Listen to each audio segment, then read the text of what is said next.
Welcome to Movie Stories. Today's story is a crime, drama, and thriller film from 2017, titled Shot Caller. Spoilers ahead. Watch out and take care. Money writes a letter to his son apologizing for the life he's led and saying that he hopes he doesn't follow in his footsteps. He tells him that he's proud of him and that he loves him and that this will be the last time he will hear from him. He wants him to take care of his mom and move on. Money seals the envelope as an alarm starts blaring. Guards rush to the cell block and find that one of the prisoners has hanged himself. Roberts, a guard, puts Money in cuffs and leads him out of the cell block. Money receives his release papers, $200 and a temporary ID. The guard wishes him luck and points him to a van which takes him to the train station. Money is met by Shotgun and Howie when he gets off the train. They pick him up and tell him they're going to take him out to dinner and buy him some new clothes. Kutcher, a police officer, is notified of a convicted criminal holding a teenage girl hostage in his house.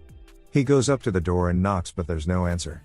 Instead, he is shot through the door, but he's wearing a vest. Kutcher barges in and kills the offender. Money's friends take him to a party with lots of drinking and substances. He goes to the bathroom to wash his face and tries to calm down. When he comes out, there's a girl laying on the bed in her birthday suit, waiting for him. He tells her to put her clothes back on, since he is not a simp. Once back in the living room, shots are fired through the window, one of the bullets hitting the girl. Money's friends escort him out and Howie, a younger member of the gang, gives him a ride. Eventually, Money has him pull over and drops him off. He tells Howie he's going to get a hotel and to meet him there in the morning with 2 prepaid cell phones. 10 years earlier, Money plays a game of basketball with some of his work friends. He discusses some business plans with Tom in the locker room and plans on discussing them further at dinner that night. Money returns home and greets his son, Josh, who is eating dinner in the kitchen. He goes upstairs and greets his wife who talks about her project she's working on for design school. They both get ready to go out to dinner with Tom and his wife. They all have a great time at dinner, sharing several bottles of wine. On the way home, Money drives, and they all start talking about what to do for their next date night. Money is distracted and runs a red light, getting them into a car crash and killing Tom. He goes to prison for manslaughter. His lawyer tells him that he'll be facing 7 years in jail if he tries to fight it, but if he takes the plea, he'll only be looking at 16 months. His wife comes to talk to him and he explains the situation. She wants to bail him out and take the case to court, but Money tells her he has a better chance of getting home to her sooner if he just takes the plea. Back in the present, Kutcher meets with his fellow officers and discusses the gun trade they're trying to take down. His colleagues suggest he stays out of it since it's only been a week since he was shot, but he insists on being part of the bust. Howie meets up with Money at his hotel the next morning and they drive to a local flower shop. Inside, Money asks to speak with Herman, and they talk in a back room. They discuss the gun trade and who's in charge. Herman had asked for Money specifically for this job. Afterwards, Howie and Money go to a diner where Money asks the kid how he found out about the guns in the first place. Howie tells him he came across them while he was serving in Afghanistan. Shotgun shows up at the diner and asks to speak to Money outside. He explains that he figured out who did the drive-by at the party the previous night and that he wants to go after them. Money gets angry and tells Shotgun to forget about it, at least until after they finish the gun deal, that they don't need to be drawing any attention to themselves. Money confronts Howie and is upset with him for telling Shotgun where to find him. He makes it clear that Howie should only answer to him. Later, Money checks in with his parole officer Kutcher, who takes pictures of his gang tattoos to make sure he hasn't gotten any new ones. Kutcher asks him about the party the previous night and Money denies him being there. He produces a receipt for the hotel he stayed at as proof, but Kutcher doesn't believe him.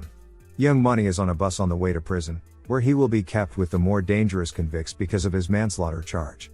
The prisoners are escorted inside where the other convicts catcall and tease them.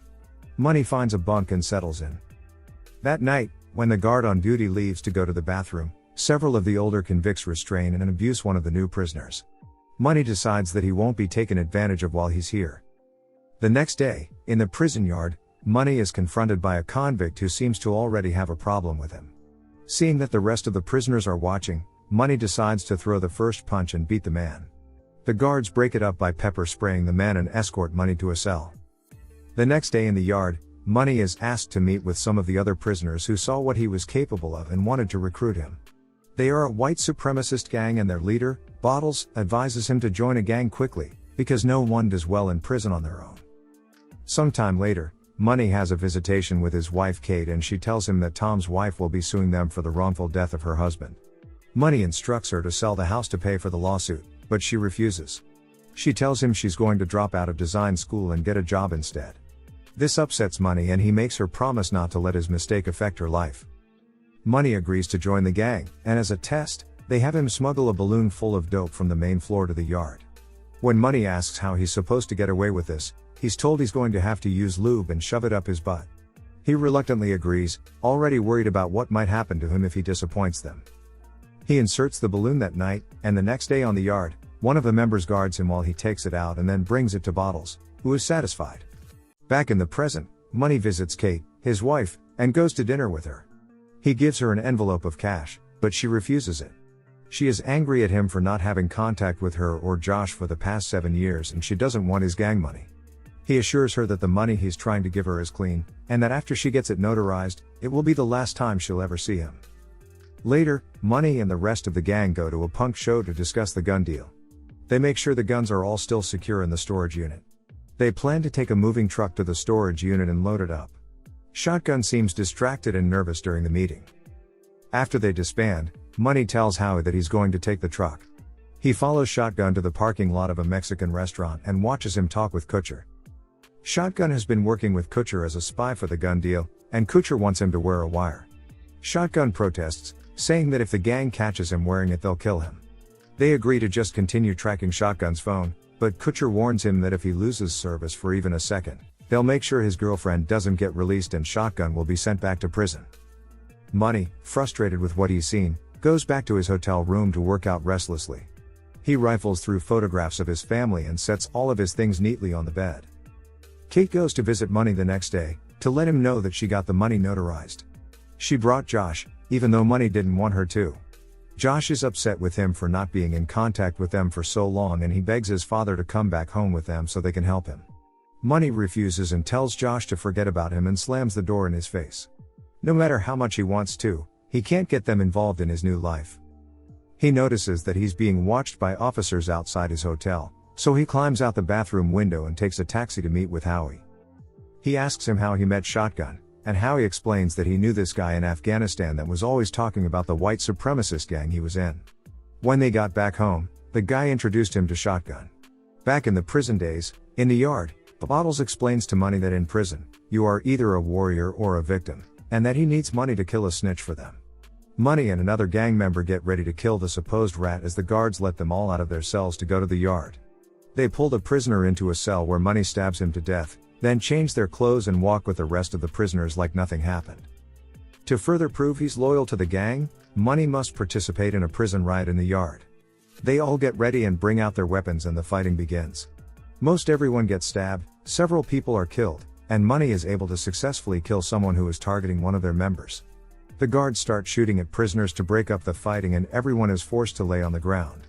Money looks up at the wall and sees a camera, which he knows must have caught him on tape.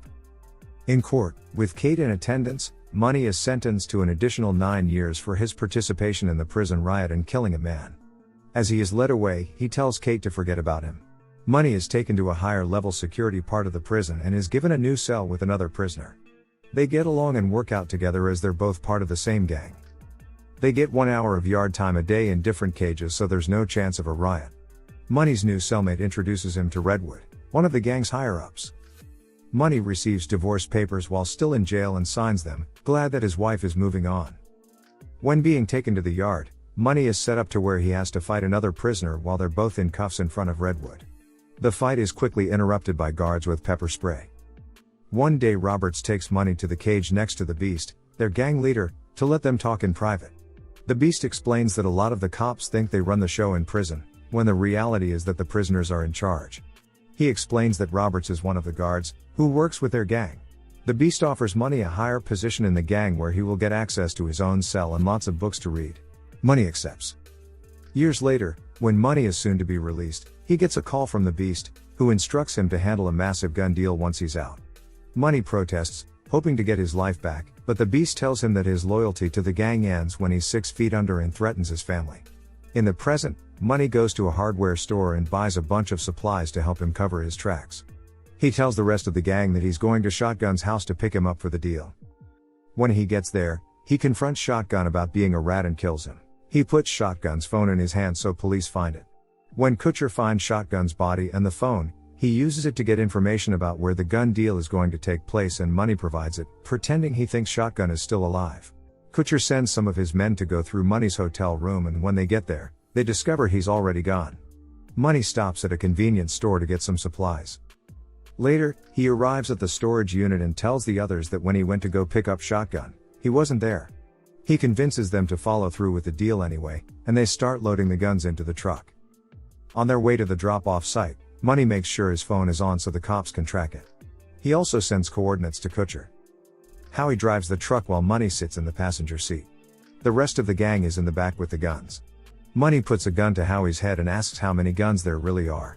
Howie tells him that there are 1,000 more in a different storage unit, and he had already made a deal with Shotgun to sell them long before he met Money. Money tells him to jump out of the car and disappear, and that if he ever hears of him again, he will find him and he will kill him. Howie obliges, and Money continues his way to the drop-off site where he tells the rest of his gang he dropped Howie off to be a scout.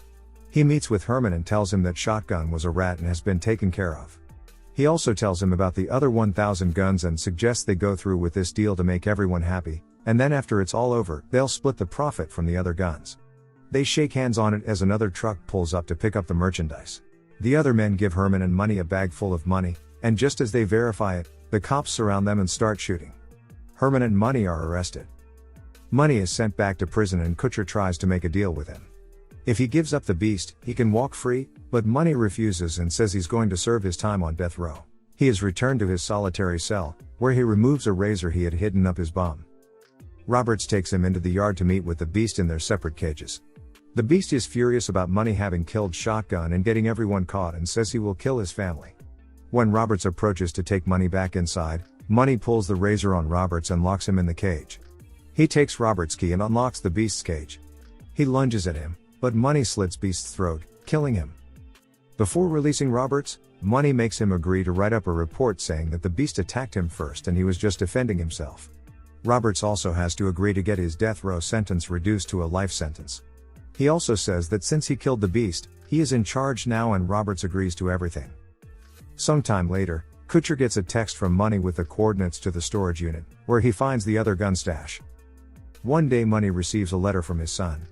He has finally accepted reality and will try to move on. And that's how this story ends. Please subscribe for more stories like this one.